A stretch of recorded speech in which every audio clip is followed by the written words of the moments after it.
This is Jackie with All Access, and I'm here with Weekender at day 4 of Delaware's Firefly Festival. How are you guys holding up so far? Have you caught any good acts? Actually, we saw nothing this morning, and they blew our ears out, and it was awesome.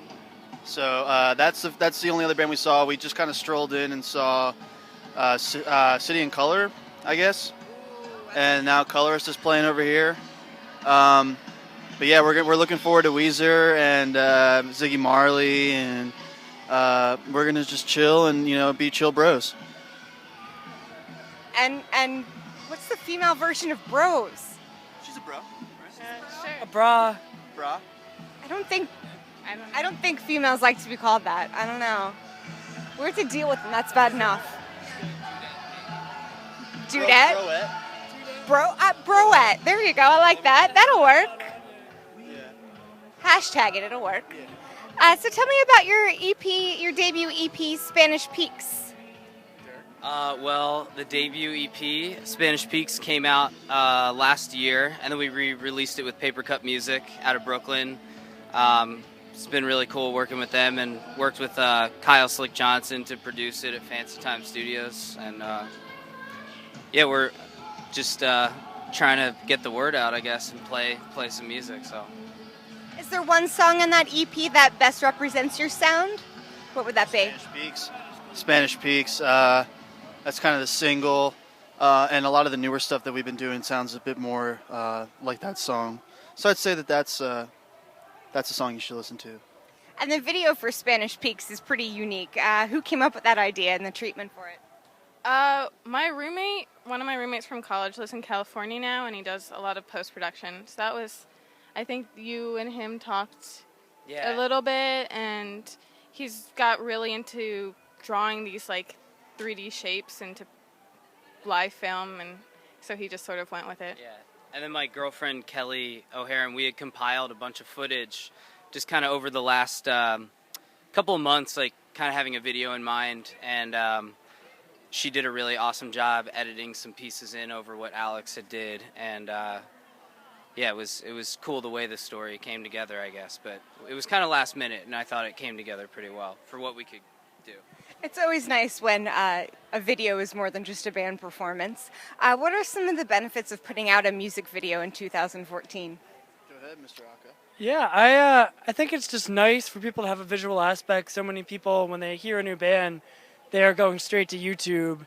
It's nice to have something that really fits with the music for them to see. Damn you, YouTube.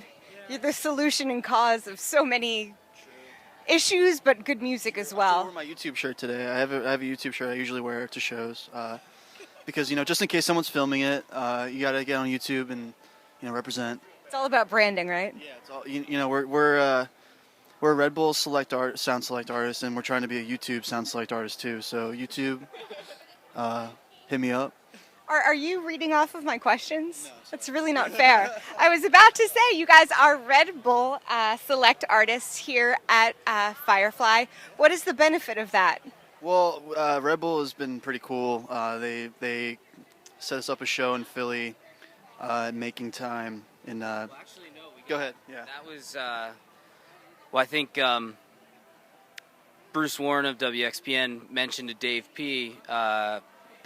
Who curates Making Time, we got the nod, and then Dave emailed us and was like, hey, do you guys want to do this show? And then next thing I know, Redbull was like, can you make a profile? I was like, all right, sure. And then they had like a photographer come and take some photos, and it was a big show, and it was a lot of fun. So, and then the opportunity. Up today, it was awesome. Redbull's cool, so. Are you all powered up on caffeine? A little bit. I had like 2. They gave us a lot of free Redbull today, and 2 before noon. yeah. It's been an interesting day. Yeah. Moderation. Yeah. Careful with that Red Bull. Some dangerous stuff. Some dangerous but good stuff. I mean, especially at a festival, you need that endurance, so that's not a bad idea. Yeah, I mean, there are worse things you could do at a festival than drink Red Bull, I'd say. And I'm sure that that's happening as well, and hopefully we can't see it. But with music festivals, there's lots that go on that we sometimes do see. What's the weirdest thing that you've ever seen at a music festival? I think Emily's probably got some good stories. She usually does. At a music festival? I was at a music festival once, and I was backstage and I made a joke about how the interns were bad because they didn't have any cheesecake. It was a joke and people understood it. But then an hour later, someone came with a cheesecake, and I felt really bad because I don't know if they understood it was a joke. And so that was kind of weird and awkward. I didn't really know what to say. And then I felt obligated to eat a lot of it because I feel like, I mean, maybe they already had it and were bringing it in. But I felt really bad that I said, like, a joke and then it appeared. It was a little weird. The weirdest thing I saw today was during Nothing set, like I said, very loud, very awesome, but there was one guy who looked like he had never listened to them or like any kind of music like that before, and he was kind of just standing there, and he wasn't really like, he didn't applaud after any of the songs, but he looked like just kind of like in awe, and I couldn't tell if he liked it, but he stayed for the whole set, so I was like, well, he must have liked it or something, but I mean, I'm sure he was on something, not Redbull. I have also played a show where someone stood in the front row with their headphones in the whole time, like connected to an iPod. So that stands out as pretty weird as well. Lots of pop music, it seems like, in the past year or so, has been very synthesizer laden, which is not a bad thing. I mean, hey, the 80s can come back. So how do you guys make sure that you stand out in your performance? Well, on the Spanish Peaks EP, we didn't use any synthesizer. We did use some like Hammond organ and stuff, and some Farfisa here and there, but it's really just guitars. I did actually, though, buy an analog synthesizer. It's just been fun messing around on it, and I don't know. Well, I've been trying to work it into some of the newer stuff. I think it just has a really nice, full, just kind of droney. You know, it's you can do a lot with them, and I don't know. We'll see what we come up with, but I've been having fun with it. As long as it doesn't make people stand still, you're fine. Do you guys prefer playing these bigger festivals or something more intimate, like a club? We didn't play on like, I mean, there's some massive stages here.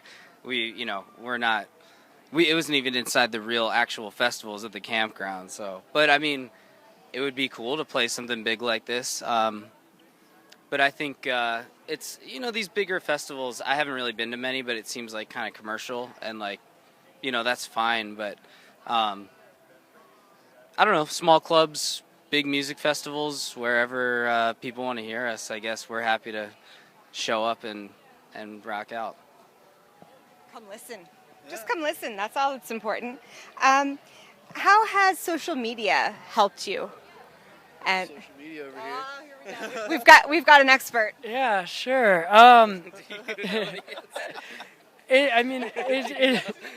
He's like. This is our newest member. He's like, what's my password? He's our newest member, but he works for a group that does social media marketing, so he's kind of an expert on this topic. So he can give us a vague, or tell us what bands should be doing. Yeah. Well, I'd like to see us use it in just very unique ways that help people stay engaged with us and not just saying, we're selling T-shirts or come to our shows. Like, we really want to be unique and show ourselves off using social media and have people, like, interacting with us. Okay. I'd say it's a very social thing. If you're just kind of posting it like, hey, here's our new album, like, buy it. Is that very, so, like, you could do that, like, in a commercial, or you could do that on MTV or whatever. Like, use it to be real. Has social media sort of become this decade's new commercial? I can't help but wonder how much, and I haven't researched this for a second, but, Facebook ads and getting the reach there versus the money spent on a TV commercial, what gets the better results? I mean, maybe you're the expert. I won't put you in the hot seat. It's probably all overvalued. I mean, getting something in front of somebody's face enough times, they'll probably recognize it when they walk past. So it definitely helps to be able to, like, post a picture or, just drop a show notification or something like that. But, yeah, I don't know. I mean, what do you think, Emily? I don't know. I mean, I only use social media to post pictures of my cat, so. Me too. It's okay. I don't really know. We need more cat photos. More cats. Would you ever consider, like, teasing new music or something like that? I'd say definitely. Yeah. When yeah. Yeah, when can fans expect new music? You mentioned a reissuing. Oh no, we re-released the record in November with Paper Cup, but the new EP we're working on now. It's about no, I mean we're shooting for mid August ish, somewhere in around there, but I don't know. That's just what we told the label, so hopefully we can make good on the promise. Well, what's up next for you guys after Firefly? Recording. We're going to take some time off to finish the record, obviously, but we have a show up in New York next week at Pianos with Little Racers band on Paper Cup, so we're pretty excited about that. We're just going to, keep at it. Long live Firefly 2014, and yeah. Well, good luck continuing with your new music. This is Jackie for All Access and In the Key of Change.